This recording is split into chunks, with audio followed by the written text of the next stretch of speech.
Hi friends, good morning. ఇప్పుడు మేము మంగళూరు నుంచి కుక్కి సుబ్రహ్మణ్య స్వామిని చూడటానికి వెళ్తున్నాం.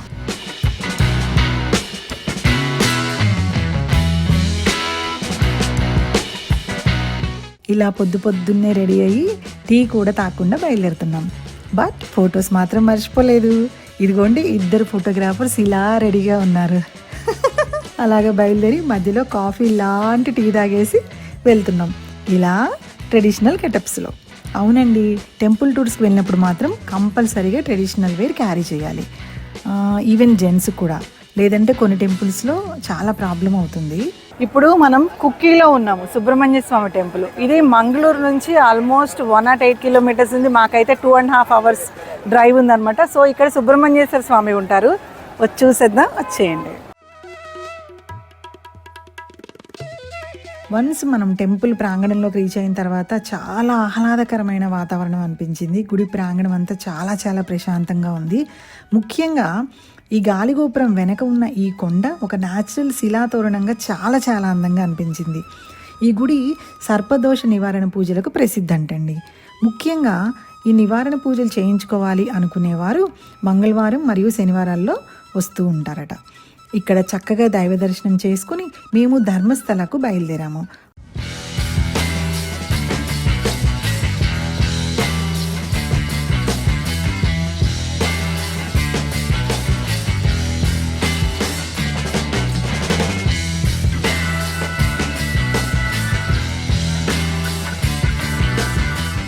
ఆల్మోస్ట్ కుక్కీ నుంచి 53 కిలోమీటర్స్ ఉంటుంది, అంటే ఒక 1 hour డ్రైవ్.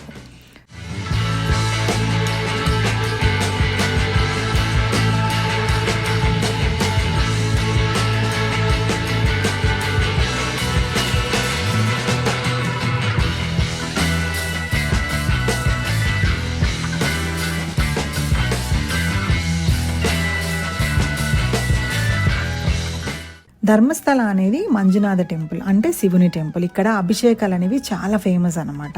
మనకి గర్భగుడిలో అభిషేకాలు జరుగుతున్నప్పుడు గుడి ప్రాంగణంలో చుట్టూ పూజారులు ఉంటారనమాట. మనం అభిషేకానికి టికెట్ తీసుకున్న తర్వాత ఆ పూజారీలు మన గోత్రనామాలు చదువుతారు. అలాగే మనం తీసుకున్న అభిషేకం టిక్కెట్ని బట్టి మనకి ప్రసాదాలు కూడా ఇవ్వటం జరుగుతుంది అనమాట. ధర్మస్థలలో చాలామంది మాలలు కూడా ధరిస్తారండి. హాయ్ ఫ్రెండ్స్, ధర్మస్థలకి వచ్చాము. ఇక్కడికి రాగానే తిరుమల వాతావరణం అయితే కనిపించింది. ఇదే టెంపుల్. ఇప్పుడే అభిషేకం చేయించుకొని ప్రసాదం తీసుకొని వచ్చాము. చాలా డిఫరెంట్ వెరైటీస్ ఆఫ్ ప్రసాదాలు ఇచ్చారు, చాలా టేస్ట్గా ఉన్నాయి. అసలు ఇక్కడ ఫెస్టివ్ వెదర్ అయితే కనిపించింది మాకు. సో మాకు చాలా హ్యాపీగా అనిపించింది. తిరుపతి కొండే వచ్చామేమో అన్నంత ఆనందంగా ఉంది. సో ఇట్లాంటి మరిన్ని మంచి ప్లేసెస్కి మనం వెళ్ళబోతున్నాము, వచ్చాము.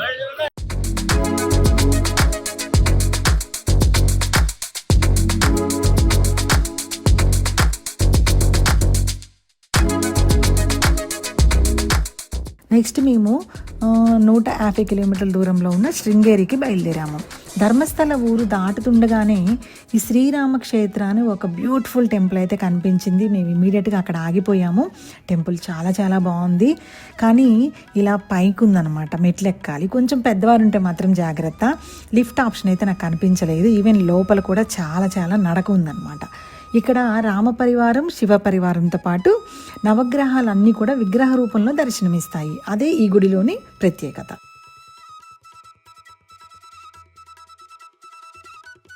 ఈ శ్రీరామక్షేత్రం నుంచి శృంగేరికి బయలుదేరాం. దారిలో ఈ కుద్రేముక్ నేషనల్ పార్క్ దగ్గర పాస్ తీసుకోవాలి. ఇప్పుడు ఫారెస్ట్లోకి ఎంటర్ అవుతున్నాం అనమాట. చాలా బాగుందండి ఫారెస్ట్ అయితే. చాలా సీనిక్గా జరుగుతుంది మా ట్రావెల్ అయితే. ఫారెస్ట్లోని ఈ ప్రయాణం చాలా ఆహ్లాదకరంగా అనిపించింది. మేము పొద్దున్నే లేచాం కాబట్టి కొంచెం నిద్ర కూడా వచ్చింది. సో మేము రెస్ట్ కూడా తీసేసుకున్నాం అట్లానే కార్లో. ఆఫ్టర్ 3 hours మేము శృంగేరికి అయితే రీచ్ అయిపోయాము. హోటల్కి వచ్చి ఫ్రెష్ అప్ అయిపోయి టెంపుల్కి వచ్చాము. చూసారంటే ఈ గాలిగోపురం ఎంత పెద్దగా ఉందో. అసలు ఫొటోస్ తీయాలంటే కూడా అసలు మనకి కెమెరాలో క్యాచ్ చేయలేకపోతున్నాం, అంత హైట్ ఉందన్నమాట. శారదా శృంగేరి మఠం అన్నమాట. సో ఈ మఠంలో అమ్మవారికి పూజలు చేయించుకొని ఈ ఊర్లో ప్రత్యేకత ఏంటి అంటే ఆ బ్రిడ్జ్కి అవతల లింగానికి అభిషేకం జరుగుతుందన్నమాట. నైట్ 8 నుంచి 10:30 వరకు. సో ఆ కార్యక్రమం చూడాలి అంటే మనం ఇప్పుడు అమ్మవారి దర్శనం చేసేసుకోవాలి. అమ్మవారి దర్శనం చేసుకున్నాక అభిషేకం చేసేసుకోవచ్చు. సో ఈ టెంపుల్ అయితే చాలా చాలా పెద్దగా ఉంది, గాలిగోపురం. మరి లోపలికి ఫొటోస్ తీసుకోవడానికి, వీడియోస్ తీసుకోవడానికి ఫోన్ ఎలా చేస్తారో లేదో తెలియదు. బయట గోపురం అయితే ఒక్కసారి చూసేయండి అందరూ. వన్స్ గాలిగోపురం నుంచి లోపలికి వచ్చామంటే ఇదిగోండి ఇక్కడ అక్షభ్యాసాలు జరుగుతాయంట. ఇదేమో యాగశాల, ఇదేమో విద్యాశంకర స్వామి వారి గుడి, అలాగే ఇదేమో అమ్మవారి గుడి అనమాట. అమ్మవారి గుడికి వెళ్ళి మేము పూజ చేయించుకున్నాము. మేము వెళ్ళినప్పుడు కరెక్ట్గా మాకు కుంకుమ పూజలు జరుగుతున్నాయి, అంటే శ్రీచక్రానికి కుంకుమ పూజలు చేస్తున్నారనమాట. అప్పుడు వచ్చిన భక్తులందరికీ ఆ శ్రీచక్రానికి చేసిన కుంకుమ పూజ చేసిన కుంకాన్ని అందరికీ ప్రసాదంగా ఇచ్చారనమాట. అది చాలా చాలా హ్యాపీగా అనిపించింది. సో ఈ గుడి చూశారు అని అంటే ఇది విద్యాశంకర స్వామి వారి గుడి. ఇందులో 12 స్తంభాలు ఉంటాయండి లోపల. అవి 12 రాసులను సూచిస్తాయి. ఇది చక్కని శిల్ప సంపదతో ఉన్న రాతి కట్టడం. మాకు ఆల్మోస్ట్ 7 వరకు దర్శనాలు అయిపోయాయి కాబట్టి మేము మళ్ళీ రూమ్కి వెళ్ళి 8 వరకు మేము మళ్ళీ టెంపుల్కి వచ్చేసాము. అప్పుడు టెంపుల్లో, అమ్మవారి టెంపుల్లో లాస్ట్ పూజ జరుగుతుందన్నమాట, హారతి. ఇంకా హారతితోనే ఆ రోజు పూజలు క్లోజ్ అయిపోతాయి అన్నమాట. అక్కడ క్లోజ్ అయిపోయిన తర్వాత మనం అక్కడే ఉన్న బ్యాక్ సైడ్న ఒక బ్రిడ్జ్ ఉంటుంది. ఆ బ్రిడ్జ్ నుంచి లోపలికి వెళ్ళామంటే అక్కడ శంకరాచార్యుల వారికి శివుడు, పరమశివుడు స్వయాన ఇచ్చిన ఆత్మలింగానికి అభిషేకాలు జరుగుతాయి. అది ఎవరు చేస్తారంటే ప్రస్తుత పీఠాధిపతి చేస్తారనమాట. అక్కడ అసలు ఎలాంటి ఫొటోస్ కానీ అసలు ఫోన్స్ ఎలో లేవు. అభిషేకం మాత్రం చాలా చాలా బాగుందండి. కంపల్సరిగా చూడండి. ఎవరైనా శృంగేరికి వెళ్ళినప్పుడు మాత్రం కంపల్సరిగా నైట్ స్టే అక్కడే ప్లాన్ చేసుకోండి. అప్పుడు అభిషేకాన్ని ప్రశాంతంగా చూడగలుగుతాం. అది ఆల్మోస్ట్ 10:45 వరకు ఉంటుంది. అభిషేకం అయిపోయిన తర్వాత పీఠాధిపతుల వారు మనకి ఆశీర్వచనాలు కూడా ఇస్తారనమాట. మనకు చాలా సంతోషంగా అనిపిస్తుంది. సో ఈ రోజుకైతే మా దర్శనాలన్నీ చాలా బాగా జరిగాయి. సో రేపు మేము ఏం టెంపుల్స్ చూడబోతున్నాం అనేది తెలియాలంటే follow me for the next video. Thank you.